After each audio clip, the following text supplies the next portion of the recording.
Hello friends, welcome to Alnoor learning Urdu through Telugu ద్వారా ఉర్దూ నేర్చుకోవటం lesson number 41.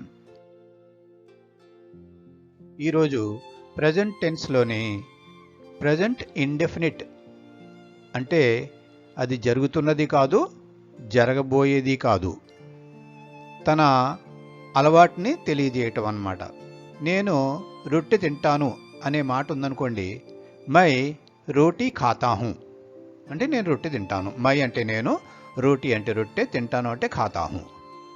ఆమె పాట పాడుతుంది. ఆమె పాట పాడుతుంది.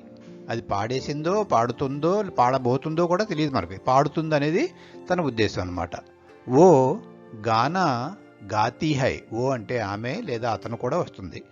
గానా అంటే పాట, పాడుతుంది అంటే గాతీ హై. అది కూడా ఇండెఫినెట్గా ఉందన్నమాట. అంటే పాడుతుందా, పాడేసిందా, పాడబోతుందా అన్నది మనకి యథార్థంగా తెలియదు. అలాగే వారు పార్కుకి వెళతారు. వెళ్ళారా, వెళ్ళబోతున్నారా, లేదా వెళుతూ ఉన్నారా అన్నది కూడా మనకి యథార్థంగా తెలియటం లేదు. దాన్ని ఉర్దూలో మనం ఏ విధంగా అంటామంటే ఓ పార్క్ జాతే హై. ఓ అంటే వారు పార్క్ జాతే హై అంటే వెళతారు. ఎప్పుడు వెళ్తారో తెలియదు, వెళతారు. అలాగే మేము ఐస్ క్రీమ్ తింటాము. తింటున్నారు, తినబోతారు, తినేశారు అన్నది మనకి యథార్థంగా తెలియట్లేదు. ఇది ఇండెఫినిట్ అన్నమాట. హమ్ ఐస్ క్రీమ్ ఖాతే హై. మేము ఐస్ క్రీమ్ తింటాం. తింటున్నారో లేదో తెలియదు, తింటాం అన్నారు అంతే. హమ్ అంటే మేము, ఐస్ క్రీమ్ అంటే ఐస్ క్రీము, ఖాతే హై అంటే తింటాము అని దీని ప్రజెంట్ ఇండెఫినిట్ అంటారు. మనం ఎక్కువగా గ్రామర్లోకి వెళ్ళిపోతే మనకి కొద్దిగా కన్ఫ్యూజన్ అవుతుందన్నమాట. అంచేత నేను పైనే మీకు ప్రజెంట్ ఇండెఫినిట్ అంటే ఏంటో అన్నది తెలియజేస్తాను. ఓకే, ఇక ప్రజెంట్ ఇండెఫినిట్లోనే నెగిటివ్ సెంటెన్స్ ఎలా ఉంటుంది అంటే వ్యతిరేకంగా ఏ విధంగా చెప్తాం. ఇది కూడా ప్రజెంట్ టెన్స్లోకి వస్తుంది. నేను రొట్టె తినను. మై రోటీ నహీ ఖాతా హూ అనేది ఉంది. నేను అంటే మై, రొట్టె అంటే రోటీ, తినను అంటే నహీ ఖాతా హూ తినను అని చెప్పడం అన్నమాట. ఇది కూడా ప్రజెంట్ ఇండెఫినిట్లోకే వస్తుంది. ఆమె పాట పాడదు అనేది ఉందనుకోండి, ఓ గానా నహీ గాతీ హై. ఓ అంటే ఆమె, గానా అంటే పాట, నహీ గాతీ హై అంటే పాడదు. అలాగే వారు పార్కుకి వెళ్ళరు. ఎప్పుడు వెళ్ళరు అంటే నెగిటివ్ అన్నమాట. ఎప్పుడు వెళ్ళరు, వాళ్ళు పార్కుకి వెళ్ళటం వాళ్ళకి అలవాట్లేదు, వెళ్ళరు అనేది ఒక మాట ఉంది. దాని నెగిటివ్ అన్నమాట. నెగిటివ్ అంటే వ్యతిరేకంగా చెప్పటం. పార్కుకి వెళతారు అనే దానికి వ్యతిరేకంగా పార్కుకి వెళ్ళరు అని చెప్పటం అన్నమాట. ఓ పార్క్ నహీ జాతే హై. పార్క్ని మనం ఉర్దూలో బాగ్ అని కూడా అనొచ్చు. బాగ్కో నహీ జాతే హై అని కూడా అనొచ్చు.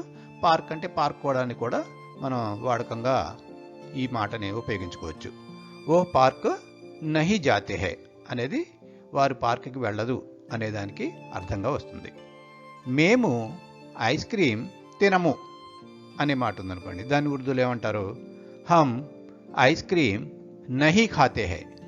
హమ్ అంటే మేము, ఐస్ క్రీమ్ అంటే ఐస్ క్రీము, నహీ ఖాతే అంటే నహీ అనేది జోడించాం కాబట్టి నెగిటివ్ పదం జోడించాం కాబట్టి అది వ్యతిరేక పదంగా వస్తుంది. నహీ ఖాతే హై అనేదానికి వ్యతిరేకం అన్నమాట. నహీ ఖాతే హై అంటే తినము అనేది వస్తుంది. ఇది కూడా ప్రజెంట్ టెన్స్లోనే ఇండెఫినిట్ సెంటెన్స్గా వస్తుంది నెగిటివ్ పార్ట్లోని.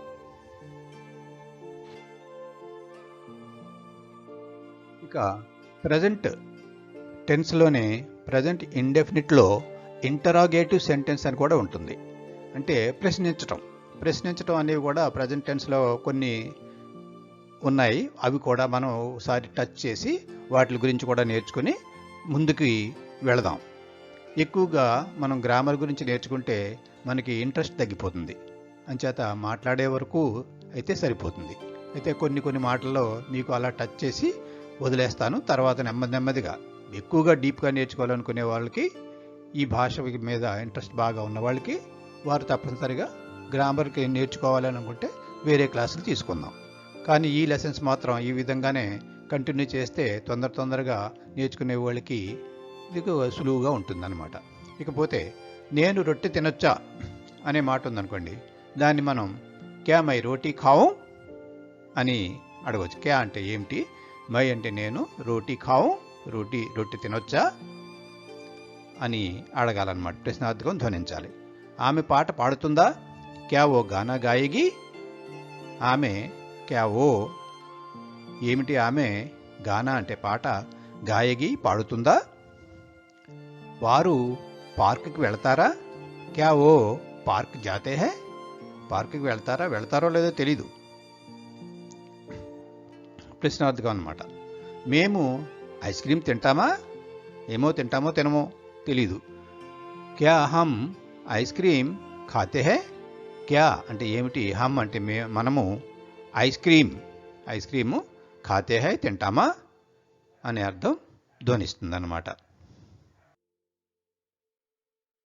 ఓకే ఫ్రెండ్స్, ఈ రోజుతో ఈ లెసన్ ఎంతటితో ముగిద్దాం.